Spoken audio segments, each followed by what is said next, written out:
everybody. I am Shayna Weber, and in this episode of the Emerging Screenwriters interview series, I spoke with writing partners and real-life sisters, Lita and Amanda Lopez. They created an amazing one-hour drama pilot titled The Work, which won our 2022 Table Read My Screenplay competition. The series is based on Amanda's work as a social worker, and the table read highlights Lita's acting chops. So check that out for sure. These two are leaning into creating projects about women, Indigenous peoples, and people of color, those within the LGBTQ plus spectrum, and any or all who may feel underrepresented. Hope you enjoy. Where do the both of you reside? Are you in the same city or separate cities, or how does this work? No, I am based in Los Angeles in the Valley. And Amanda is? And I am in, I like to say the middle of nowhere, but it actually is not. I'm in West Texas in Odessa, but it is in the middle of nowhere, as in any major city you've heard of in Texas is a 6-hour or more drive away from where we are. Amazing. So let's get into first thing, just an easy question. What are you guys into right now in terms of like movies, TV? What are you watching? What do you want everyone else to watch? What's going on in that space? I have a long list that you can't possibly get to all of it in no, just kidding. I just binged like in 2 days Bad Sisters. Everybody should watch that. Really loved that. Also currently watching like Reservation Dogs. I love anything from Taika Waititi. Also What We Do in the Shadows is like one of my favorite things. There's a British show that I'm not sure if a lot of people are familiar with it, so like I always love to share it, called Inside Number 9. That is an anthology show, and it's so hard to describe. So everything is every episode is inside some other number 9, like it's either apartment 9 or house 9 or hotel room 9 or whatever it is. Oh, that's fun. Yeah. And they're all, it's like the best mix of tragic comedy and horror, and every episode is completely different. And what I love about it is what they are able to do in 30 minutes. It's astonishing to me. These two creators, I love it because they write it and then they star in it. And they're playing different characters every week, and that's the kind of thing I would aspire to do as well, is to get to write my own stuff and be in it and do the most wild, wacky, crazy characters out there. Wait, so it's like each episode and then it's the same actors playing different characters in each one? That's amazing. That is right? Yeah, they'll have guest actors, but the two creators, Steve Pemberton and Reese Shearsmith, they write it. I mean, I'm sure they probably have a writing team as well, but they're the producers, the writers, and then they're in every episode as well. Sometimes they are more supporting. Sometimes they're really up front and center. They play women. They play so many different types of characters. It's really, really fun to just see what are they going to be this week, right?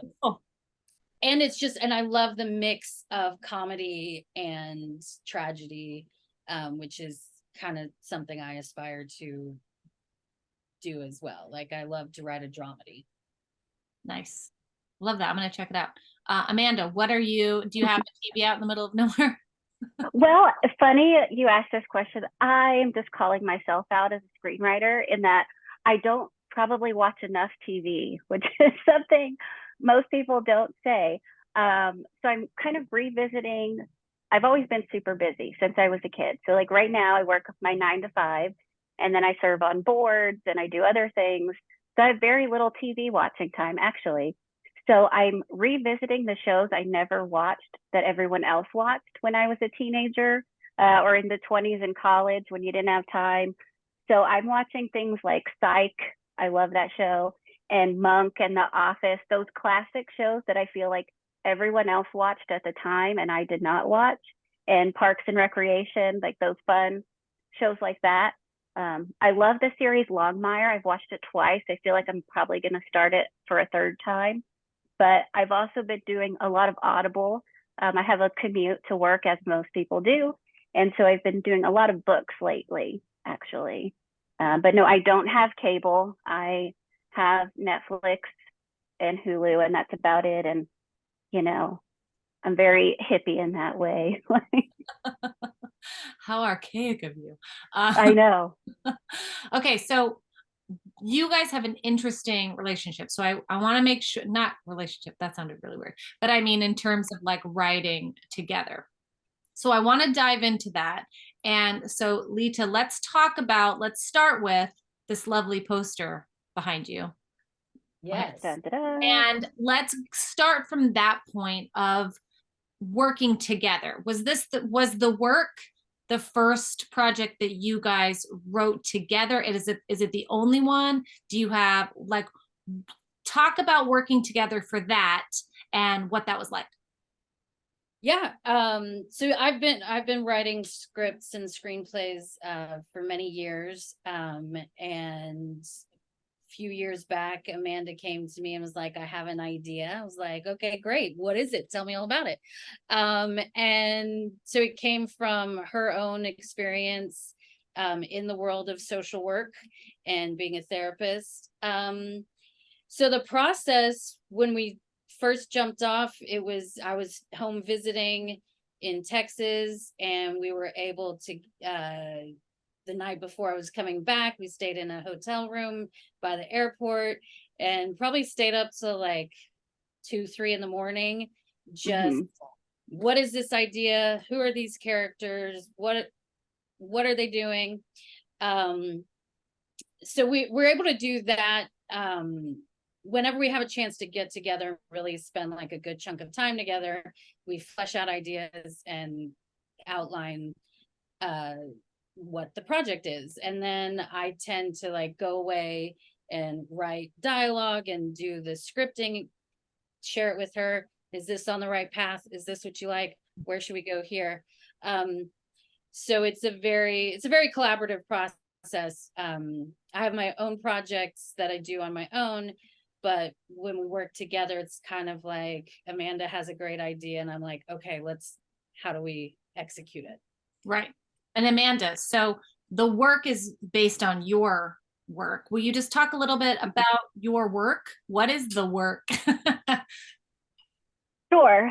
So being a young social worker, having worked at Child Protective Services and the food stamp office, I worked there before. Now it's called SNAP benefits, but a lot of people know the food stamp office.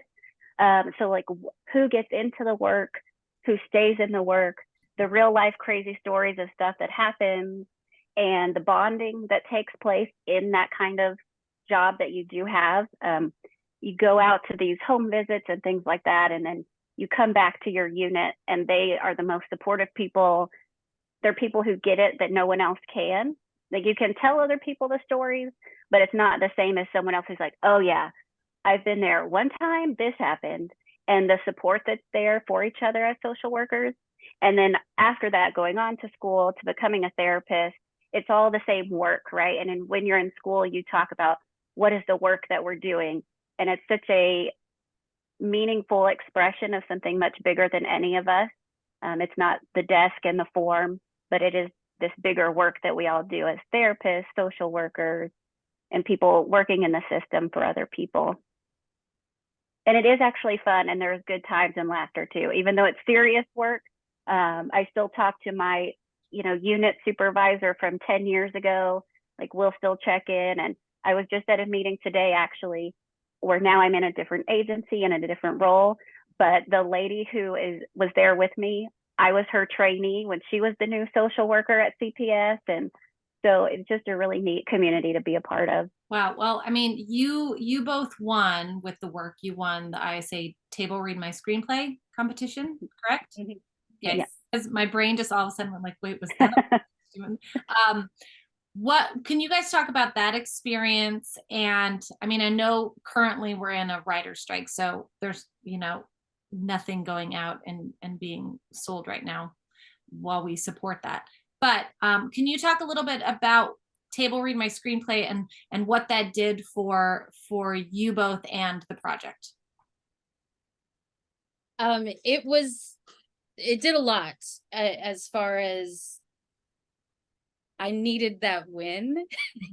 Like I've been doing this for a long time. I've been an actor all my life. I've been in LA since 2006. So just getting that win and getting that validation was just a push to keep going. It's always persistence is key. So just getting that win was huge for me personally. And then getting to see the reading, that particular competition is one I've entered a few times with this script and a couple other scripts, because I love that process of hearing the words. Yeah. And getting, I write from a place of character. Like that means a lot to me. I write characters that I want to play, and I write characters that I want to see. So getting to see them really come to life, and the casting process was wonderful. I love that process, and we got so lucky and got some perfect casting, especially with the two other characters with Summer and Darius. I was just blown away and thrilled with the actors that we got, because I was like, yes, this is exactly who I pictured in my head when I was writing this. So it overall it was an amazing experience to just get to see our words and our creation come to life, and let's pray that it keeps going and we get to really see it on a screen fully realized. Amanda, what was that like for you to, Lita's an actress, so she's kind of used to that world, but what was it like for you during the table read to hear sort of like your own stories and your own creations come to life?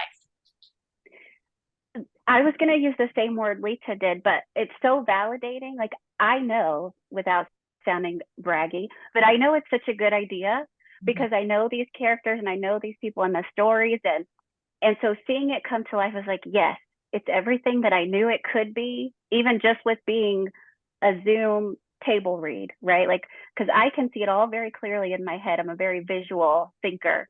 So I see the show, I see everything happening. And it was just really a wonderful, amazing experience of, I had this idea, I thought about it for a long time, I threw it out there to my sister, I knew it could be something, she believed in the idea, and to see it come even that far, it was just really, there's like not enough words, amazing, wonderful. That's awesome. And Lita, for you, you've written other projects before. Amanda, was this the first screenwriting TV kind of idea that you've worked on? Yes. So luckily I had my sister. Other people don't have that resource. So not many people get to say, I have this idea. Oh, and by the way, I know the person to help me make this happen. So now having more ideas, I've been walked through the process with her, even like, hey, here's this writing software you can do, and here's the format. Like, I didn't have to do what I imagine other people probably do. Like, I'm going to write a screenplay. Let me open up a Word document, and those little things that would be horrible if you didn't have guidance on. So yes, it was my first one, and now we have other ones in the works, and it's been really great having her. And then of course, having everybody, all of your support at ISA has been awesome. Awesome. And Lita, how is working with a partner, let alone your sister, but just a partner in general, different for you or better for you, or in what way? Like, how's it different? working with somebody versus on your own? There are a lot of things, like accountability is one thing of, I don't ever want to let my sister down. So whatever is needed, I'm going to do it. I'm going to step up and do it. So that's one positive. And then I think it just, in any regard, it really helps to have the exchange of ideas. A project I'm working on right now independently, I'm at a point where I kind of really need a lot of workshopping on it. I need somebody else, other eyes on it. I need figure out a few things that need to be fixed here and there. So I feel like it's more productive sometimes to have a partner, because we're very different people. So we have, we're able to really balance each other, I think. And I can see this thing that is needed, and then she can react of like, well, what if we take it this direction? And and I think it's been, I'd love to someday be in a writer's room, and I'd love to be the showrunner of a show and have that collaborative experience. So this is kind of like the mini version of that. Now I feel like Amanda's gotten the bug a little bit now of like, Mm-hmm. what is it for both of you, either one of you or both of you can answer, what is it about storytelling, screenwriting, TV writing what is the thing about it that like scratches that itch, if you will? What is it that you love? For me, it's about understanding the human experience, and that's why I'm an actor as well. I think like I really gravitate toward just studying people and why we do the things that we do, and what drives people, what motivates us. So I think it's just about wanting to share. We were talking earlier, we want to tell stories about underrepresented underdogs. And that's kind of a big driving force of like, there's a lot of things that we've seen over and over and over again. What haven't we seen? And what's interesting about humans that we can explore deeper, if that makes sense. Yeah, totally. Amanda. I think in my current position as a therapist, I happen to have the privilege, for a lot of people, I'm the most intimate relationship they have in their life. Even though they may have husbands, wife, spouse, best friends, I am the person that they are able to share things with that they can't share with other people. And so that's a huge responsibility and honor. But then also I get to learn these really amazing stories that I can't, share details, like, well, Lita Lopez, who lives in California, said. But I hear these really inspiring stories of things that people overcome, the lives that we've all led, that some of them you would see from the outside, right? And you might think this person has it all, quote, quote, or they have this financial stability that I don't have. You may have no idea what they've been through and what they've overcome. And so for me, it's really interesting to get to have that perspective. And then having worked with kids in foster care and kids who are incarcerated, and their stories of just amazing, the triumph and the obstacles that they've been through. And I want people to hear about those stories more than, no disrespect to reality television, but like, those are the stories I feel like we should be hearing. Like, if you knew some of the things these kids have been through by the time they're 12, like we should be celebrating that and like sharing those stories versus other things. There's a place for everything, right? But for me, it's the honor that I do have to work with people, getting to represent that hope and that light of their stories.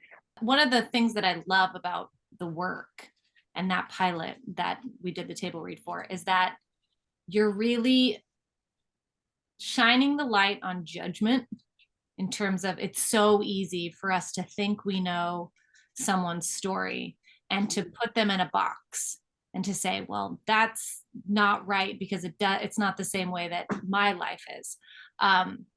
So I think that a huge aspect of why I liked it was because it made me change my viewpoint and go, you know what? Yeah, that's messed up for me to assume that I know what kind of life somebody has or who they are as a person based on their circumstances and what they're having to overcome. So kudos to you both, because I don't know if I ever say that to you. But when we're talking about stories, Lita, you said, that you want to tell stories about people who are underrepresented and underdogs.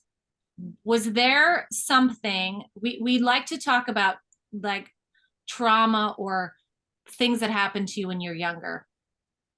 Is there anything growing up that kind of, did you feel underrepresented? Did you feel like an underdog when you were younger? And Amanda, for you also, is that coming from a place of, it doesn't have to be something like traumatic happening, but I always like to hear if there's something that, was something that happened to you when you were younger, or a set of circumstances that happened that kind of made you think about, you know what, I'm an underdog, and we need to root for people like that. Sure. Yeah. I think Amanda and I would probably agree on this one thing of just that our background of being, our last name is Lopez. I have blue eyes and fairly pale skin, and we were growing up in the 80s and 90s in deep West Texas. We were the only biracial or intercultural family that we knew. And that's an aspect of why our main character is biracial as well, because that feeling of not quite fitting over here or not quite fitting over here was kind of very formative, and not seeing certainly not seeing a lot of Latinos represented in television or film growing up, or when we did, there were very certain. I was in a theater company in Chicago, and we wrote a play together all about being Latina actresses, and the only roles are maids or prostitutes. And that's the situation that I grew up in, of that I didn't feel represented. And then also the other underdog aspect that I've always still dealing with today is, we grew up in the theater. We did community theater since, as soon as we could walk and talk, basically. And I was always in shows.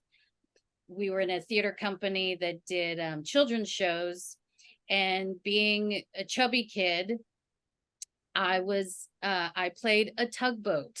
I played moles, animals, lots of male animals. I was always cast as a male animal, like a mole, a rat. I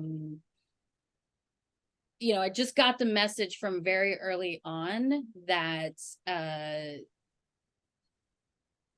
being fat was not okay. So like the fat shaming message that I still deal with today in Hollywood, dealt with all through high school, all through college. That's where I do feel like an underdog, and a big part of why I went into writing in the first place, because I wasn't seeing roles for chubby women. I wasn't getting the roles. I wasn't getting the auditions. I wasn't getting opportunities. So I had to start creating them for myself. Wow. Thank you for sharing all of that. Sure.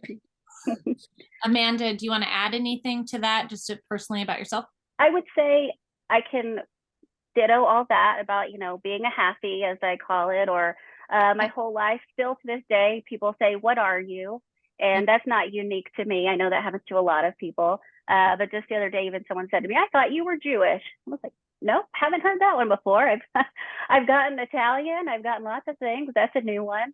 But yes, still even, it still comes up today very much so with your last name is Lopez. That's a whole, 45-minute interview in itself.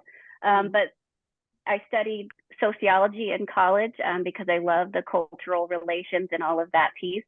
And so I think that's always present in the writing that I do and that Lita does, is that where do I belong in this world? And sometimes it might not be the culture piece, but the privilege piece. So, there's 9 of us. So we grew up privileged in a way, and that we were able to do theater and sports and those kinds of things. But we didn't grow up with tons of money, right? Because there's 9 of us. Kids are expensive. So we didn't have the privilege that a lot of people I know of personally have now or had growing up. And so I'm always I try to remain cognizant of that, of, am I speaking from this place of privilege now or back then? And then I think too, being a quiet kid, you wouldn't think I'm quiet now because I'm speaking, but I really didn't talk a lot. I will on stage, right? Like I do public speaking things, so people don't believe that I'm a quiet introvert. But there might be a person that sits there and doesn't speak up a lot, but when they do speak up, they have something to say. And I feel like we don't hear those voices a lot in TV and film. It's the loud, I'm a loud character, or I'm the boss, or I'm the funny one. And there might be those quieter voices that actually do have a lot to say. Right. I feel you on that, because even though I also appear extroverted, I finish anything that requires that kind of energy and I'm like, oh. And scene. I'm tired now. So I feel you on that. And I love that idea that, like, it's true, like the loud people are usually listened to the most because they're loud and they have a lot to say. But yeah, we're the watchers. We're the like people watchers and the seers and the things that we're thinking and like all that stuff. So that's an interesting perspective. So wait, where do you fall in line of the 9 siblings? Are you guys close, or is there, like, how does that work? So there were 7 boys and then the 2 of us. Wow. I'm the exact middle. Okay. 4 older brothers and then the 4 younger siblings, and Amanda is the youngest. So she was I was 9 when she was born. So she was very much my baby. Right. Wow. And I am number 9. I like to say they finally got it right on the last one, so they quit. Like, they were like, obviously, finally, we got the one we really wanted. I told not really though. When they went to the hospital, I was like, do not bring home another boy. I will not come home. I was staying with family friends because it was a planned C-section. So we knew the date she was going to be born. And I was like, I'm not coming home if you bring home another boy. So they didn't find out the sex of the baby before? There was a sonogram that was inconclusive. So there was some speculation that it might be a boy. Like we were calling her Jake before she was born. Oh man. Yeah. I was gonna be Jake. Once they had Lita, they were like, okay, we need one more of this perfect specimen. So we're gonna try. And it was like, boy. You're like, come on. Yeah. Give me a girl. Was that the best day of your life when you were like 9? I'm just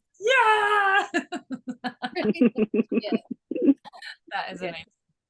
Wow. I have one brother and that's enough for me. So I can't even imagine having that many. I mean, amazing, but also just wow. That's a lot. Okay.